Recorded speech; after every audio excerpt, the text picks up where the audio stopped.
Bonjour tout le monde. Alors, j'espère que vous me recevez correctement. Ça va?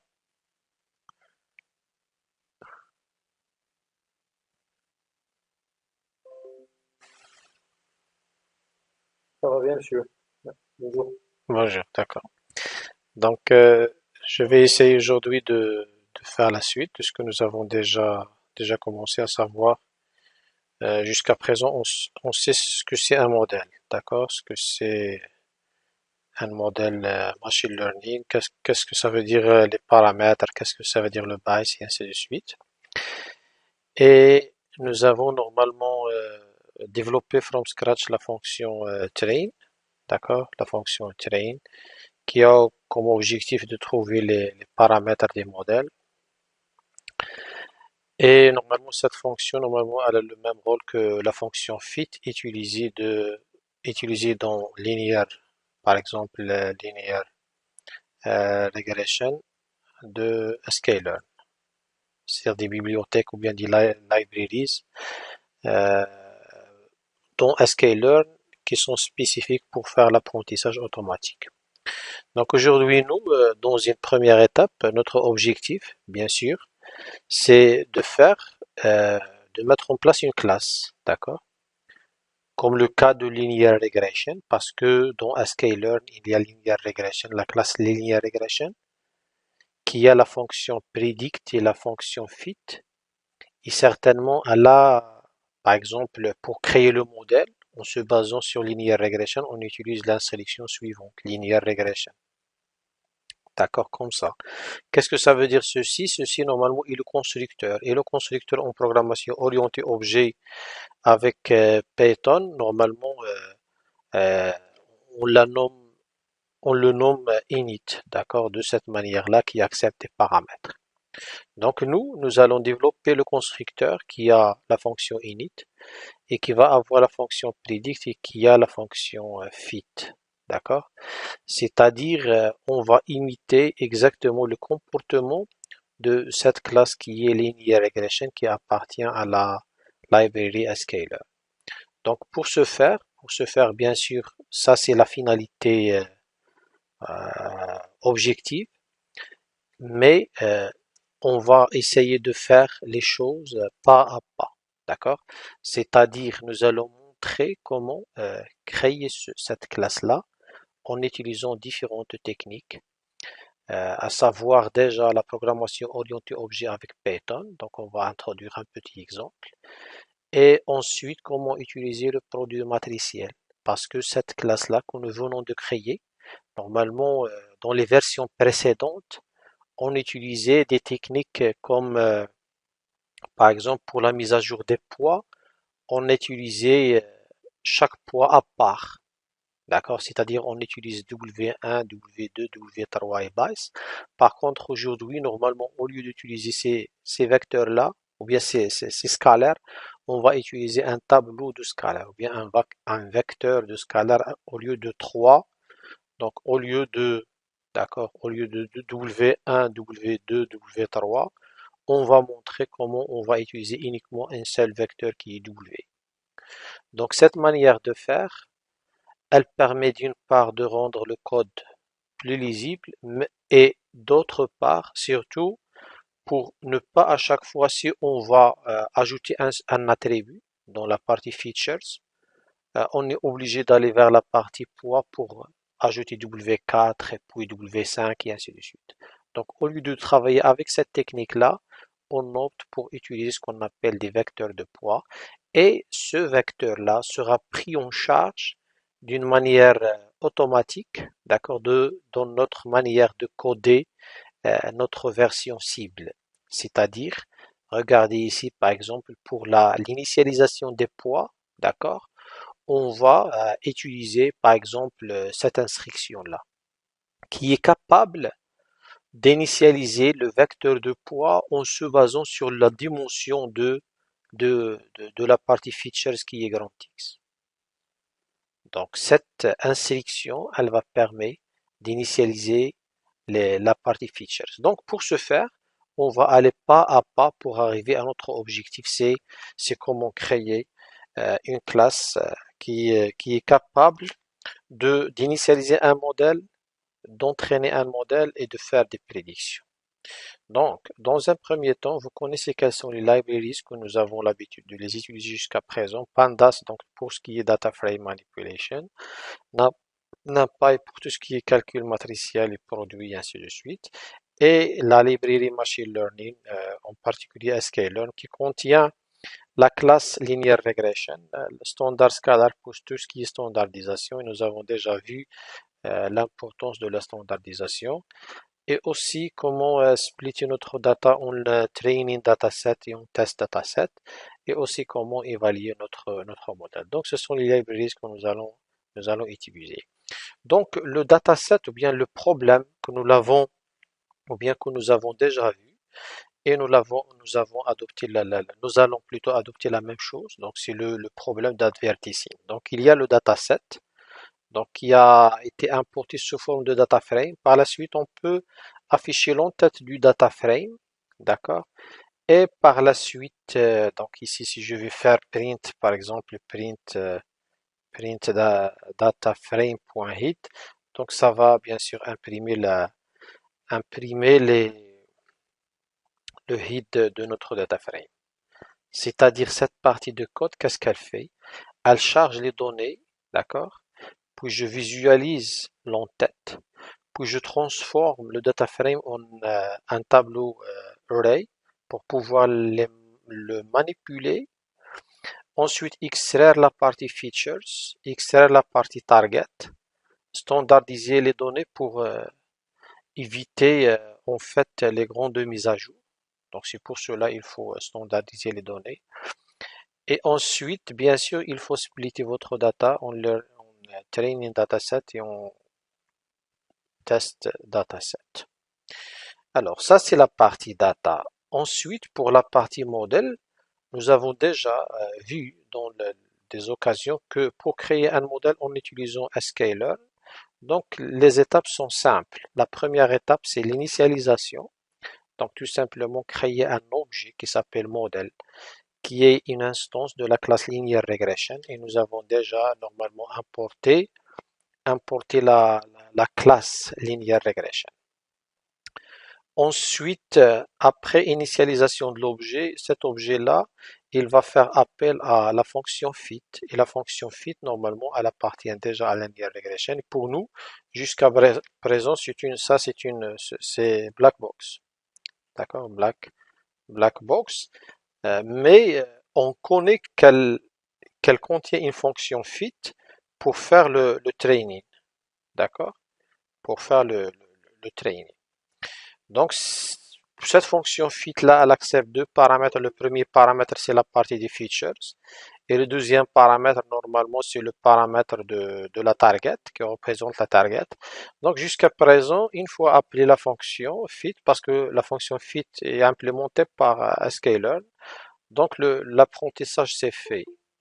Donc, une fois l'apprentissage s'est fait, cela dit que les paramètres, pendant l'apprentissage, l'objectif c'est de trouver les paramètres. Donc, on peut les trouver.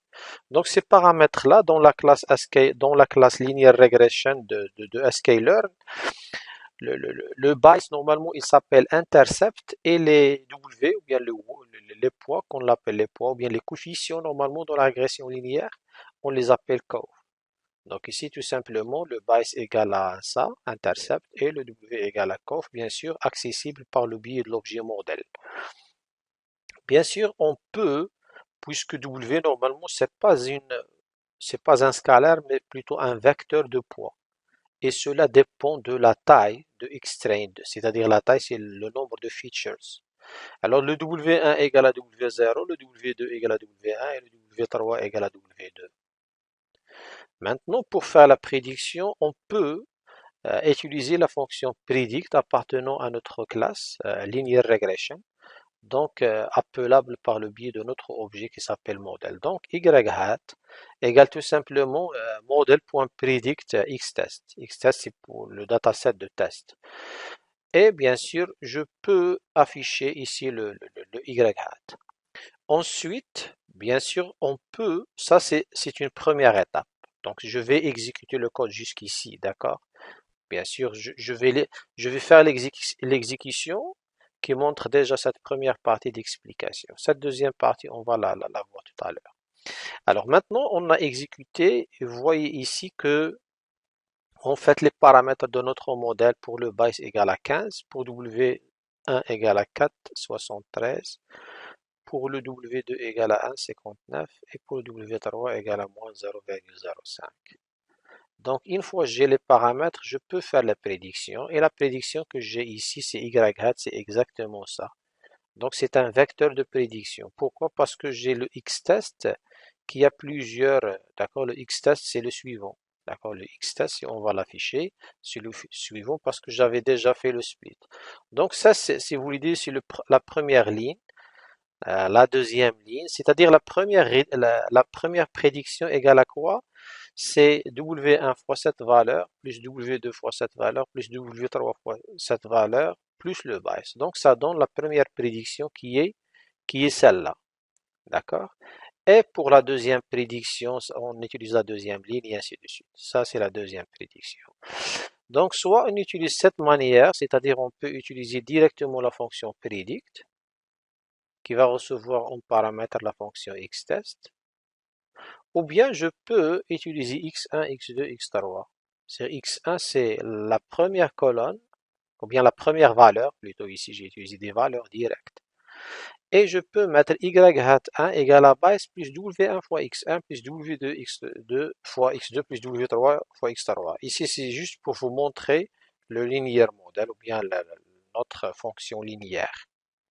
Donc, ça va donner y hat 1, c'est exactement celle-là qui est affichée dans ce vecteur qui est y hat. Regardez donc la correspondance. Donc, cette valeur, c'est exactement y hat 1 qui est affiché en le calculant d'une autre manière. D'accord? Par le biais de ce traitement-là. Alors ensuite, une fois que j'ai les prédictions, je peux évaluer le modèle. Et pour évaluer le modèle, cette fois-ci, au lieu d'utiliser la fonction que nous avons développée from scratch et qui a comme objectif normalement de faire le y hat moins y, tout simplement, euh, squared, d'accord, divisé sur n. Donc ça donne, ça donne l'erreur moyenne quadratique. Donc, on peut l'utiliser aussi à partir de scalar matrix. Donc, ça existe une fonction qui s'appelle mean squared error. Et pour l'utiliser, mean squared error, c'est une fonction, d'accord, qui accepte, regardez ici, qui accepte, normalement, qui accepte deux paramètres. Le premier paramètre, c'est y de test. Et le deuxième paramètre, c'est ce que nous avons prédit à partir du dataset de test. Donc, et j'affiche mean squared error reçoit la réalité et la prédiction et retourne mean squared error. Donc, ce qui est affiché ici. Et le mean squared error, c'est exactement ça.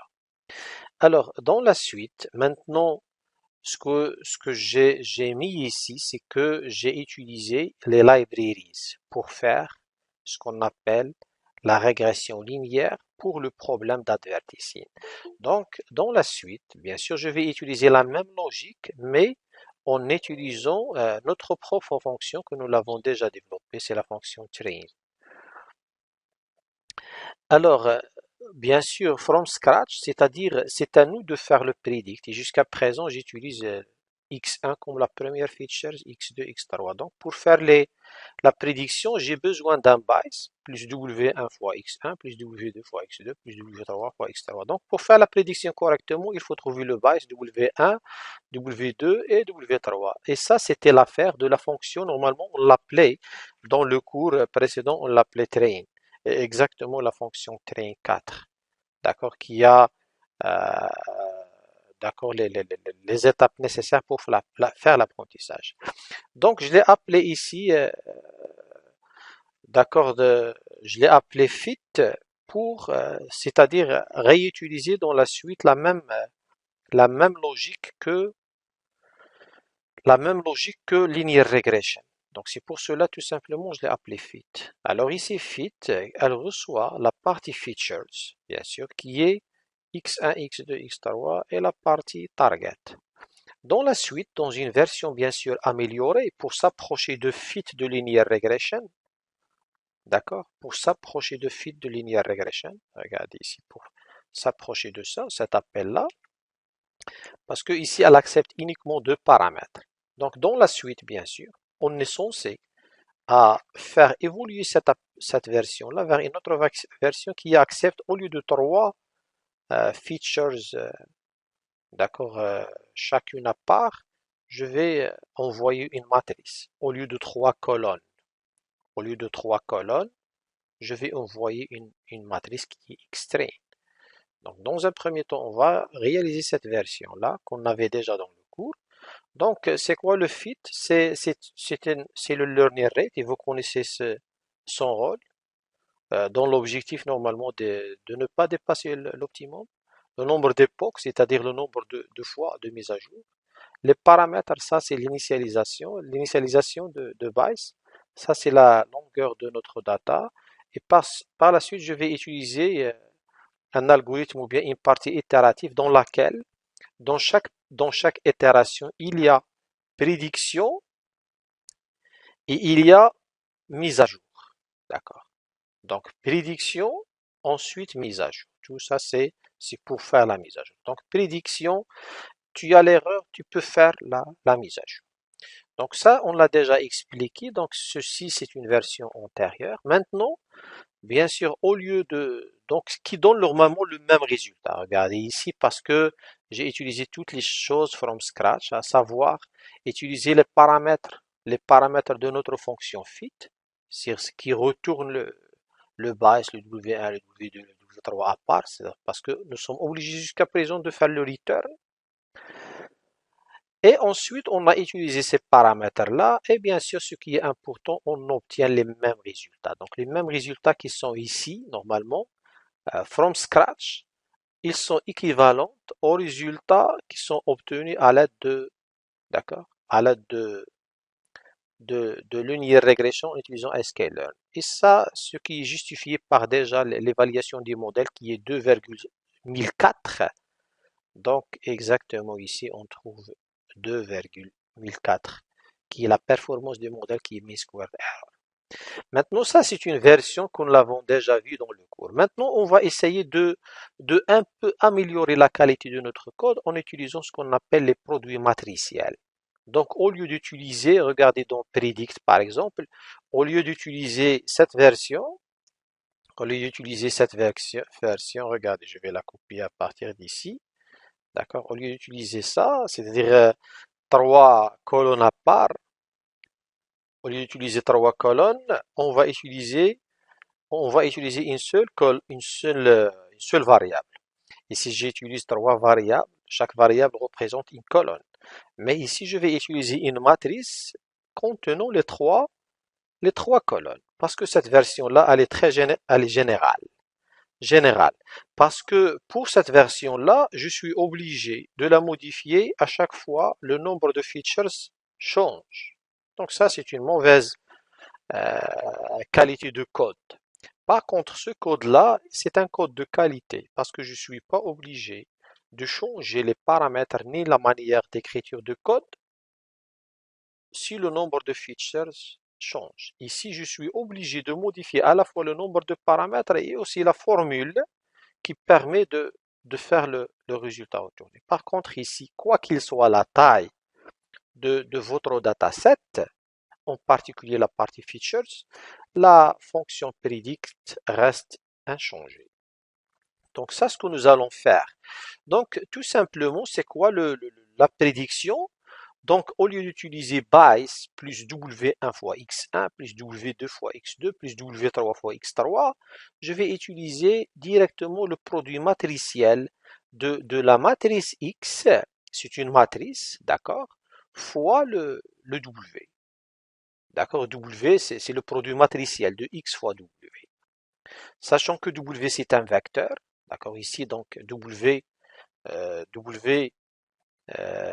c'est un vecteur. Et X, is a matrix. D'accord? C'est une matrice. Donc, pour ce faire-là, de toute façon, j'ai utilisé dans le même un annexe, que je l'appelais annexe, le produit de deux matrices. Donc, une matrice A fois une matrice B, ça en général. Par contre, nous, dans la formule précédente, nous avons une matrice fois un vecteur. Donc, nous allons voir dans la suite. Donc, une matrice fois une matrice, ça, c'est le produit matriciel. On l'appelle dot product. Donc, A product B égale à C. Par exemple, cette matrice-là fois cette matrice égale à cette matrice. À condition que le nombre de colonnes, pour pouvoir faire finalement le produit matriciel, le nombre de colonnes de la première matrice doit être égal au nombre de lignes de la deuxième matrice. Ça, c'est la première condition pour que je puisse faire le produit matriciel. Regarde ici le nombre de colonnes 3 et le nombre de lignes ici de la deuxième matrice c'est 3. Donc, je peux faire le produit. Donc, c'est quoi exactement ce produit? Regardez ici la valeur en bleu. C'est l'équivalent de ces valeurs qui sont en bleu. Et c'est quoi exactement? C'est une sommation. C'est une sommation de produits. Donc 1 fois 1 plus 2 fois 4 plus 3 fois 2, ça donne 15. Et la même chose pour cette ligne en rouge avec cette colonne en rouge. Donc ça donne 32. C'est-à-dire ici, je suis dans la troisième ligne et la troisième colonne. Regardez, la troisième ligne, la troisième colonne, ça donne une valeur. Cette valeur, c'est une sommation de produits. Donc le produit, c'est 3 fois 3 plus 4 fois 2 plus 5 fois 3, ça donne 32. Et la même chose pour le reste, bien sûr. Ceci, c'est un rappel par rapport au produit matriciel. Donc j'espère que vous suivez. D'accord? C'est bon? Oui, monsieur. D'accord. Alors maintenant, ça c'est en ce qui concerne le produit de deux matrices. Donc nous sommes obligés, donc ça c'est l'exemple, d'accord. Et la même chose, je peux utiliser ce qu'on appelle le transposé de matrice. Le transposé de cette matrice qui est B, d'accord, c'est tout simplement inverser les lignes en colonnes. C'est-à-dire les lignes deviennent colonnes. C'est-à-dire, j'aurai une matrice, si je vais mettre B point transposé, je vais avoir une autre matrice ayant cette ligne-là qui va se transformer en une colonne. De cette manière, regardez, le B transposé, c'est quoi son affichage? C'est au lieu de, regardez ici, au lieu de 1, 2, 3, 4 sous forme de ligne, ça devient colonne. 1, 2, 3, 4. La deuxième ligne qui est 4, 3, 2, 1, c'est une ligne, ça devient colonne. 4, 3, 2, 1, et ainsi de suite. Donc ça, c'est le transposé. Pourquoi utiliser les transposés? Généralement pour pouvoir faire le produit. Parce que si le nombre de colonnes d'une matrice n'est pas égal au nombre de lignes de la deuxième matrice, donc je suis obligé de faire le transposé pour faire l'équivalence. Donc on va voir un exemple ici, par exemple. Alors ici, nous avons un exemple proche de ce que nous allons utiliser dans notre algorithme de fit. Donc le fit contient déjà une partie de quoi? De prédiction. Donc, supposons nous avons une matrice ayant les enregistrements, c'est-à-dire les lignes, la première ligne du dataset d'apprentissage, la deuxième ligne de X, la troisième ligne, et ainsi de suite.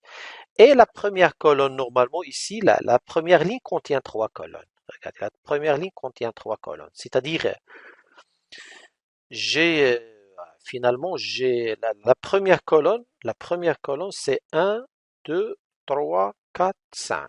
La deuxième colonne, c'est la même chose. 1, 2, 3, 4, 6 ici. D'accord? Et la troisième colonne, c'est 1, 2, 3, 4, 7. Donc, ce sont les colonnes. Bien sûr, pour pouvoir faire la prédiction, on utilise quoi? On utilise le Bayes. Supposons le Bayes égale à 0,5. Donc, c'est un scalaire. Plus le produit matriciel de x fois w. D'accord? Pourquoi x fois w? Combien de prédictions? Il faut dire combien de prédictions je vais avoir ici. Combien de prédictions? Ou bien, ou bien en voyant, ou bien en observant le x, on peut connaître combien de prédictions. Combien de prédictions je dois avoir ici? Parce que ici, j'ai combien de lignes? Pour la première ligne, j'ai besoin d'une prédiction. Pour la deuxième ligne, pour la troisième ligne, la quatrième ligne, la cinquième ligne.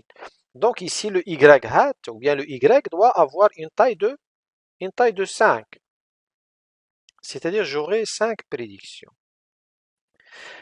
Par contre, combien de W je vais avoir?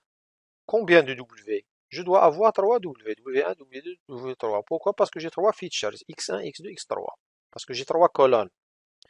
Regardez ici, je dois faire le produit matriciel de X par rapport à W. W, là, le nombre de colonnes, le nombre de lignes plutôt égal à combien? Le nombre de lignes de W égale à 3.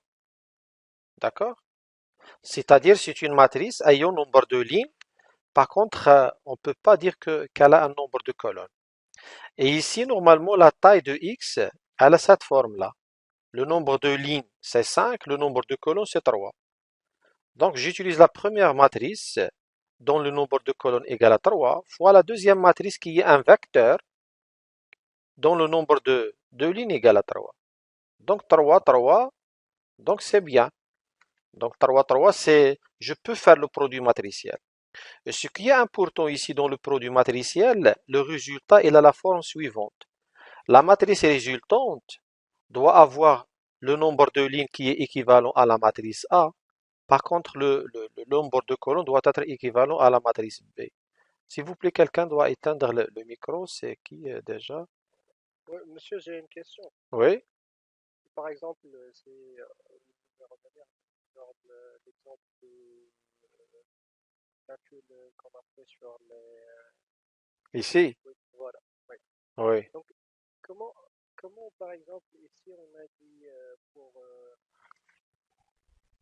les W, on a dit que c'est un lit. Comment, par exemple, les 0,1, 0,2, 0,3, ce sont des lits et on veut, par exemple, déclarer des colonnes. On va faire un reshape, d'accord. Mais ici, on n'est pas obligé d'utiliser un reshape. Pourquoi? Parce que Le déjà nombre ici, de lignes, oui, le nombre de lignes le nombre de colonnes de la première matrice qui est 3 égale au nombre de lignes de la deuxième matrice qui est un vecteur égal à 3. Donc, nous ne sommes pas obligés d'utiliser un reshape. Alors ici, la formulation utilisée dans l'application numérique sera la suivante.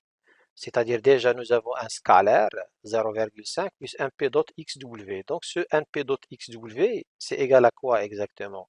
Regardez ici, pour la première prédiction, je dois avoir 0,5 qui est le base plus np fois dot x, xw.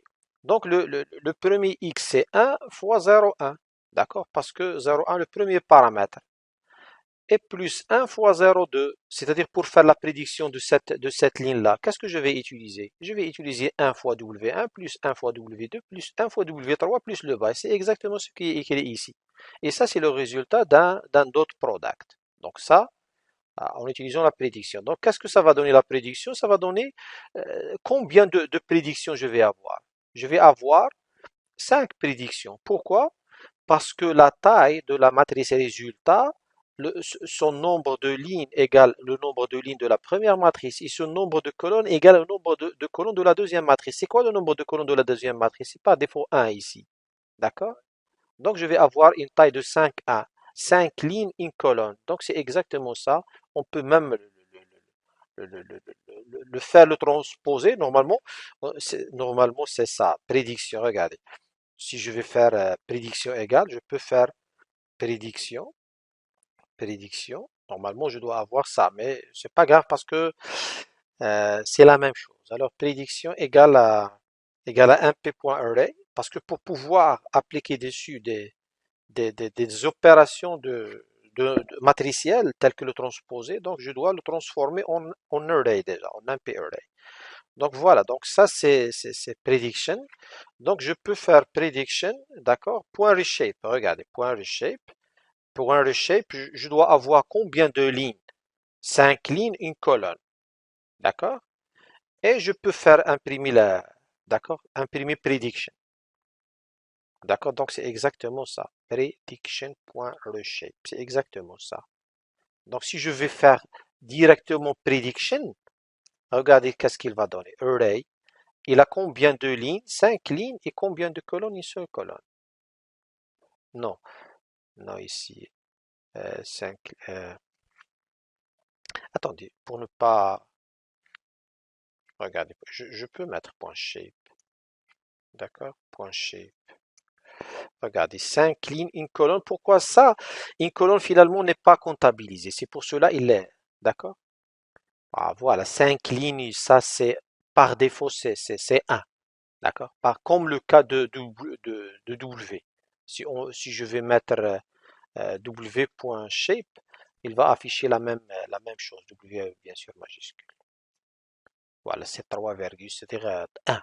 Une colonne et 3 bien sûr, une colonne et 3 lignes. Alors, bien sûr, ça en ce qui concerne la prédiction, donc nous avons montré un exemple, mais dans dans la correction, qu'est-ce qu'on utilise dans la correction? On utilise déjà pour chaque W, d'accord? Par exemple, pour W1, on utilise quoi? C'est quoi ça? Donc, égal à base, plus, plus la, la somme, d'accord? Plus une somme, plus un P somme, d'accord? D'un X, d'accord? D'un X fois, d'accord? D'un X fois la prédiction. Euh, fois l'erreur. Donc c'est ça finalement la formulation pour chaque W1. Donc W1 égale à ça, d'accord? W2 égale à la formule basique, d'accord? La formule initiale, et ainsi de suite. Par contre, on peut utiliser résumer le tout en seule instruction. Donc il va donner la même chose. Donc je vais avoir un vecteur de mise à jour. Au lieu d'avoir chaque mise à jour à part, je vais avoir un vecteur de mise à jour sur la forme suivante. Donc si je reviens, bien sûr, vers notre algorithme, d'accord, qui est le... Voilà, donc nous sommes ici. Voilà, nous sommes ici. Voilà, c'était la version précédente. Donc j'utilise des variables scalaires. Dans la deuxième version, ce que nous sommes en train de faire, on utilise des matrices, des vecteurs et des scalaires. Base, c'est un scalaire. D'accord? Donc non. On a dit qu'on va remplacer cette fonction par la suivante. Donc le base c'est un scalaire, le W c'est un vecteur, X c'est une matrice. Et je peux faire la prédiction. Ça en ce qui concerne la prédiction que je viens de montrer tout à l'heure. Pour la mise à jour ou bien pour les poids, au lieu d'utiliser W1, W2, W3 à part, et dans l'initialisation ici j'ai utilisé 0,5, 0,5, 0,5, donc je peux utiliser par des zéros. D'accord? Et pour utiliser des zéros, donc il y a une fonction, regardez ici, il y a une fonction qui s'appelle zeros. Donc zeros. Donc cette fonction-là, elle va retourner quoi? Elle va retourner, d'accord? Par exemple ici, elle va retourner 6 zéros, un array de 6 zéros. D'accord? Un array de 6 zéros. Regardez ici, un array de 6 zéros. Un array de 3 zéros. D'accord? Mais ici, si je souhaite, parce que l'initialisation, le W que je dois avoir, sa taille dépend de X. D'accord? Et je connais que X.shape, normalement, il me donne la forme de notre matrice. Elle a 5 lignes et 3 colonnes. Moi, alors, je vais avoir combien de colonnes? Je vais avoir 3. Et c'est quoi le 3? C'est exactement X-shape 3. X-shape plutôt 1. Parce que ça, c'est le 5, il a l'indice 0 et le 3, il a l'indice 3, l'indice 1. Alors, pourquoi utiliser cette variable, je vais dire, pour que, euh, pour que le W soit directement, ou bien sa taille, la taille, la taille de W, parce que c'est un vecteur, du vecteur W, soit directement dérivé, d'accord? C'est pas la dérivée, soit directement calculé, je vais dire, soit directement calculé à partir du nombre de features de X. Et c'est quoi le nombre de features de X? C'est X.shape1.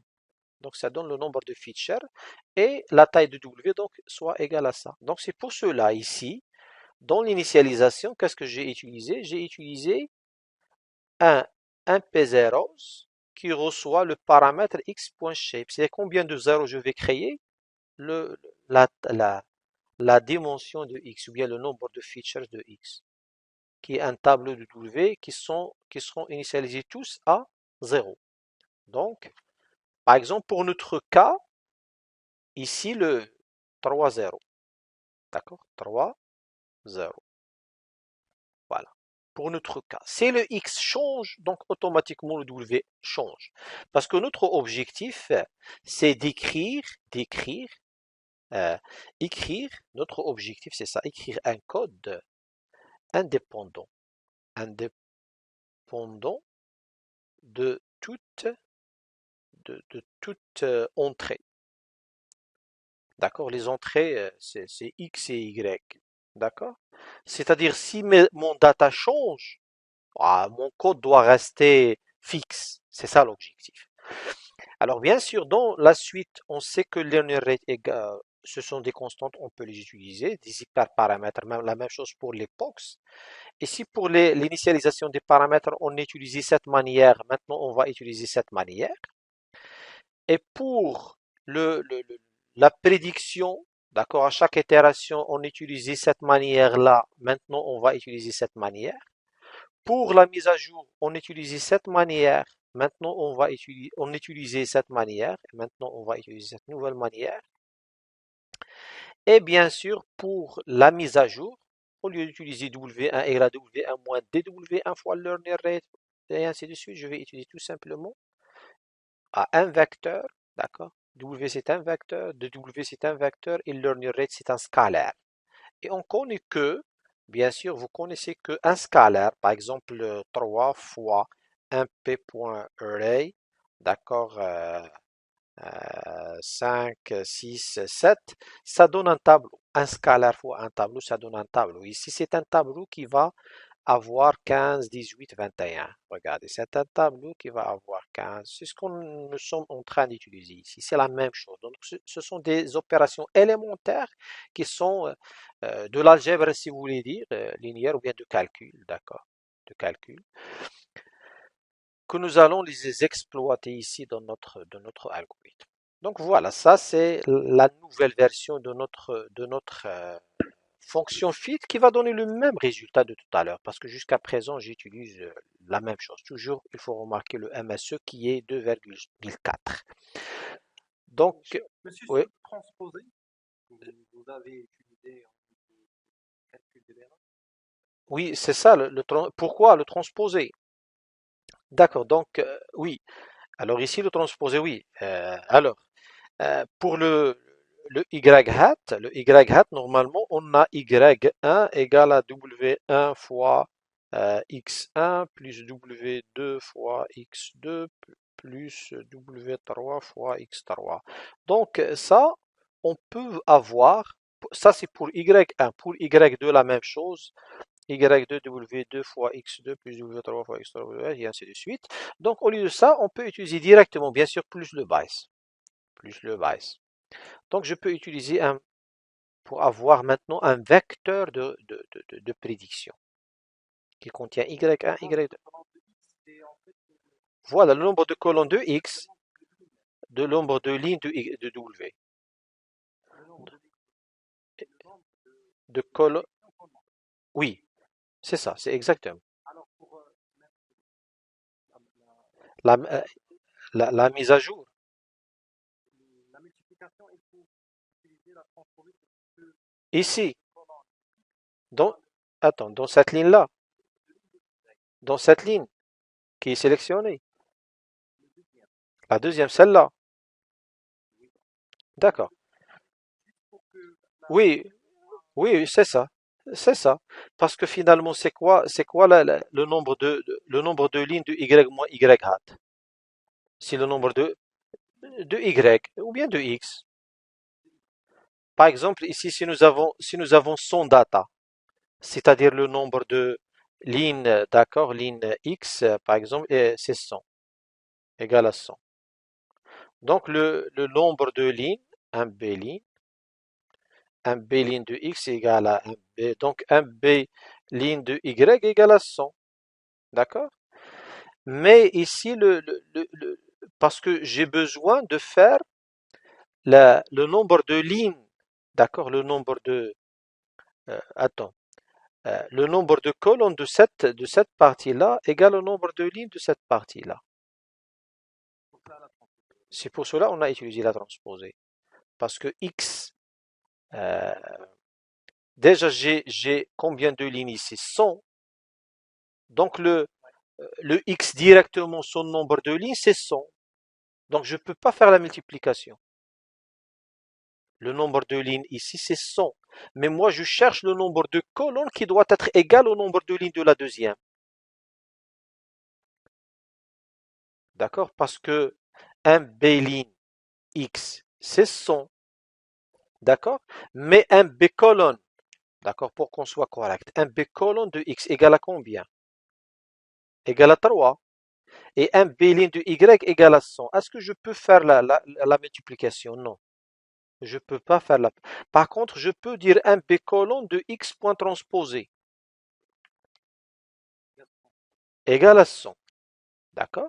Donc, fois ça, je peux calculer le produit. Donc, c'est pour cela que j'utilise le transposé. Donc, finalement, je vais avoir ces choses-là.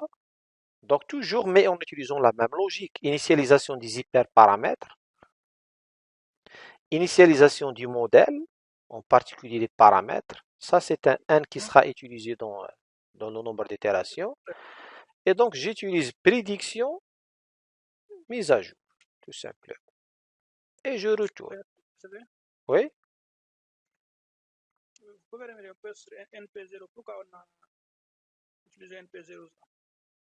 ici, un P0. Parce que finalement, je vais initialiser le W pour avoir un vecteur qui est W égale à ça. Tout simplement, c'est l'équivalent de ça. Au lieu de mettre ça manuellement, je vais faire ceci. Et j'avais donné un exemple. Parce que autrement, je serais obligé de modifier à chaque fois le code. Et exactement cette ligne de code pour faire l'initialisation. Moi, je souhaite que mon code soit le plus indépendant possible du dataset. Donc ça sera, si mon dataset il a 4 features, il va initialiser un vecteur de 4 poids. S'il est de taille 100, il a 100 features, je vais avoir 100 W. Donc ça va être un code général. Donc pour utiliser cette fonction, je peux tout simplement faire le fit xtrain, ytrain. Donc je suis proche de linear regression de scaler. Donc jusqu'à présent, je suis capable de fournir deux paramètres qui sont la partie training qui concerne la partie features et la partie target.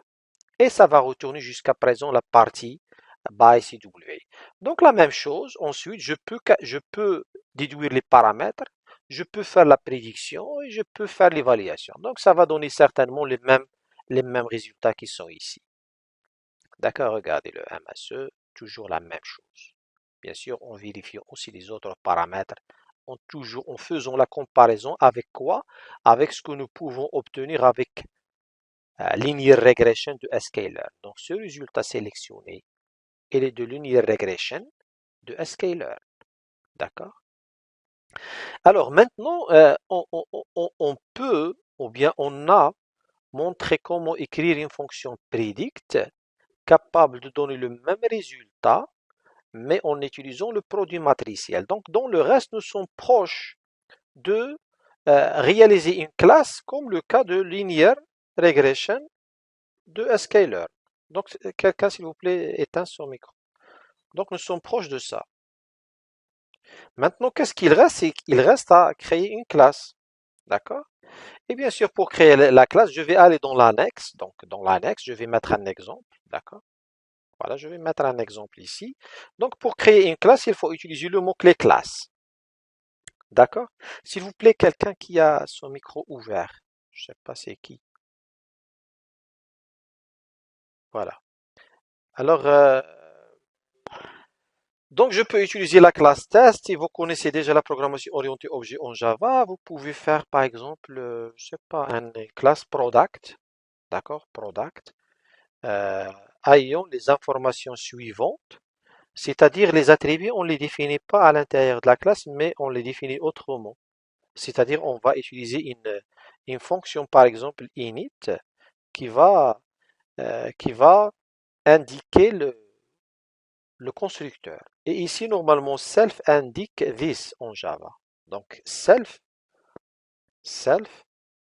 en Python et this en Java. C'est la même chose. Donc ici, la fonction self, qu'est-ce que je vais mettre? Qu'est-ce que je vais mettre dans self? Je peux dire que c'est ici que je vais commencer à définir les paramètres. Un produit est défini par une désignation, d'accord, qui est égale à ça, par exemple, mais il faut directement mettre self. Sinon, désignation sera une simple variable locale du constructeur. Mais pour qu'elle soit un attribut de la classe product, il faut la faire précéder par self. Self désignation. Alors, et ensuite, self.prix, d'accord, price, égale à par exemple 0. Ça, c'est un n'importe quel produit initialisé. Et self.quantité, d'accord, quantité égale à 0 aussi. Donc, jusqu'à présent, je peux, d'accord, je peux utiliser un produit P égale à product. Regardez, product. Et voilà. Donc, j'ai utilisé un produit. Je peux accéder à désignation. D'accord, désignation qui est ça. Donc, qui est vide. Par contre, qui est produit. PR. D'accord, regardez, PR. Donc, ça, c'est pour le constructeur. Pour les autres fonctions, j'ai par exemple def stock. D'accord, stock. Et stock, bien sûr, toujours, il faut le premier paramètre de la fonction, il doit être self. Ou bien le constructeur ou bien un constructeur avec paramètre. Donc self, regardez, self ici, je peux ajouter un deuxième paramètre qui est des, un troisième paramètre qui est prix, un troisième paramètre qui est price, d'accord? Je fais différentes manières d'utilisation. Ici, je vais mettre quantité. Donc ici, self égale à des parce que le des c'est un paramètre. Ici, c'est price. Ici, c'est quantité. D'accord? Donc maintenant, pour utiliser ça, il va dire que alors, self, voilà, non, c'est ici normalement. Alors, voilà. Donc, ici, il missing three required. Par contre, nous avons donné juste un seul. Ici, c'est comme si nous avons donné un seul paramètre. D'accord? Comme si nous avons donné un seul paramètre qui est le self. Alors, il me faut encore trois paramètres pour compléter le quatrième, les quatre paramètres. Donc, il faut la désignation qui est Galaxy, je sais pas, Galaxy. Ensuite, je vais mettre désignation, je vais mettre, non, le prix, je vais mettre 1, 2, 3, ou bien 5, 3500. Et la quantité, je vais mettre 2. Regardez ici, d'accord? Donc, j'ai initialisé un produit ayant ces informations. Donc ici, je peux définir display, parce que dans l'objectif, je peux faire p.display, display, c'est-à-dire afficher, il doit m'afficher. Donc toujours le premier paramètre, comme si j'ai ici fourni self. Donc voilà, il faut mettre self, virgule, rien, parce que je vais afficher. Je vais afficher, c'est pas point directement désignation. Non, tu n'as pas accès. Donc, désignation, elle n'est pas connue. Par contre, il faut y accéder par self, qui est l'équivalent de vis-à-vis. Regardez, j'affiche la désignation. Donc, je peux afficher le produit. Donc, désignation, désignation, deux points, ça. Et la même chose pour le prix, d'accord? Le prix, d'accord? Donc, ça, c'est un Hello World en programmation orientée objet, si vous voulez dire avec Python. Donc, prix, quantité, d'accord? Euh, point price plutôt, ici point quantité. Et je peux même calculer, d'accord? Je peux effectuer du calcul. Self point quantité fois self point price. Voilà. Regardez, donc ça c'est la fonction display. Et vous pouvez définir les setters, par exemple def update, je sais pas, je vais mettre update et je vais mettre self et je vais mettre, update la quantité et le prix. Donc je vais définir self price et quantité. Donc qui est ça? Donc self point price égale à price et self point quantité égale à quantité. Donc ici, bien sûr, je peux initialiser, je peux afficher, je peux faire un update. Update dit uniquement le prix, au lieu de 3500, je vais mettre 3000. Et au lieu de 2, je vais mettre 3. D'accord? Donc il a mis à jour. Si je vais faire display, display, bien sûr, je vais afficher, voilà. Donc ça, en ce qui concerne un Hello World en programmation orientée objet avec Python. Donc l'objectif, nous, dans la suite, nous allons utiliser notre classe Linear Regression. D'accord? Comme le cas, nous devons être capables d'utiliser la même logique. Donc j'ai défini une classe qui s'appelle LinearReg, LinReg, parce que LinReg, ça n'existe pas dans sklearn, donc on l'a appelé LinReg. J'ai utilisé le constructeur qui va à la suite initialiser les poids.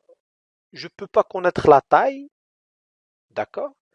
Donc, dans un premier temps, parce que c'est ma manière de voir les choses, parce que, comme le cas de linear regression, de sklearn, je vais initialement, je vais mettre appel à linreg, tout simplement. Donc, j'initialise le nombre de poids à none, le base à none, le linear rate 0,01, ouais, le nombre de POC 1000. D'accord? Pour predict, donc en utilisant, on doit lui fournir uniquement X. Donc ça va être self.base pour pouvoir accéder à ça une fois appris, parce que dans la suite, je vais faire l'apprentissage. Donc ici, ils seront mis à jour. Et plus un p dot, toujours le X qui est fourni en paramètre fois le W de la classe linear regression, donc self.w. Et le fit, normalement, c'est toujours self qui reçoit XY pour l'appel. Et je vais faire l'initialisation cette fois-ci. Self.w égale 1p.0 machin. Donc, vous connaissez déjà cette instruction qui a été montrée dans l'exemple précédent. Vous connaissez qu'est-ce que ça veut dire le BICE. Le 1, vous le connaissez. Ici, je vais uniquement faire les changements pour accéder à W et à BICE. Donc là où il y a W, je dois mettre self.w. D'accord? Regardez, self.w. Self.learning_rate, parce que learning_rate, c'est un hyperparamètre de la classe. Regardez. Et la même chose. Donc finalement, donc je vais avoir cette classe. C'est très simple. Parce que vous connaissez déjà comment faire la prédiction. D'accord? Et vous connaissez déjà l'algorithme de fit. Donc rien de grave. Toutes les choses sont simples. Il suffit de connaître les éléments de base de l'algorithme de prédiction et de fit, connaître le produit matriciel, connaître la programmation orientée objet en Python, et vous êtes capable de faire ça en réutilisant les compétences vues jusqu'à présent. Alors, nous avons créé la classe et on peut l'utiliser de cette manière exactement comme nous avons utilisé modèle égal à linear regression. Et voilà ce que nous sommes capables de faire exactement notre manière de modélisation. Donc voilà, j'appelle fit, comme le cas de tout à l'heure de linear regression, et j'appelle predict. D'accord, j'accède au bias. La différence, au lieu de, parce que linear regression, il appelle bias intercept, moi je l'ai appelé bias. Regardez linear regression. Linear regression, la fonction linear regression, il appelle le bias intercept. Et le W, il les appelle curve. Par contre, nous, on a utilisé les bias directement et W. Voilà, nous avons utilisé bias et W au lieu de curve et intercept. Mais ça signifie la même chose. Donc regardez ici, c'est ma manière de voir les choses, ou bien notre manière de voir les choses. Et bien sûr, le résultat, c'est toujours le même, parce que toujours les mêmes résultats et exactement la même erreur moyenne quadratique. D'accord? Donc j'espère que cette synthèse-là vous serait utile dans la suite, bien sûr. Donc ça, en ce qui concerne le problème d'advertising, en créant notre propre modèle capable de faire l'initialisation, la prédiction et l'apprentissage à l'aide de la fonction fit.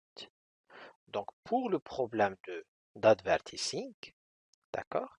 Donc il suffit de d'avoir le data, d'accord? D'avoir le data, la partie data, parce que ici c'est ça. Donc cette partie-là, vous la connaissez, parce que j'ai réutilisé en bas la même cette même partie. Si je vais aller dans la partie data, regardez, ici c'est la partie data d'advertising. Donc, je descends jusqu'ici. Voilà, donc la partie data, c'est celle-là. Donc, la partie data, c'est 1. Le problème, c'est advertising. Donc, pour le data, il faut savoir charger. Transformation éventuelle en NumPy. Standardisation pour éviter les mauvaises mises à jour. Splitter pour une bonne pratique d'évaluation. Donc, ça, c'est la partie data. Pour la partie modèle, nous, on a créé notre promo modèle. Donc, initialisation, apprentissage, consultation des paramètres, faire la prédiction et évaluation du modèle. Donc tout ça, on l'a vu from scratch et on l'a vu aussi en utilisant Scaler. Donc voilà, cette partie-là est terminée. Dans la suite, nous allons normalement appliquer la même démarche, mais pour le deuxième problème qui concerne la prédiction de house pricing. D'accord?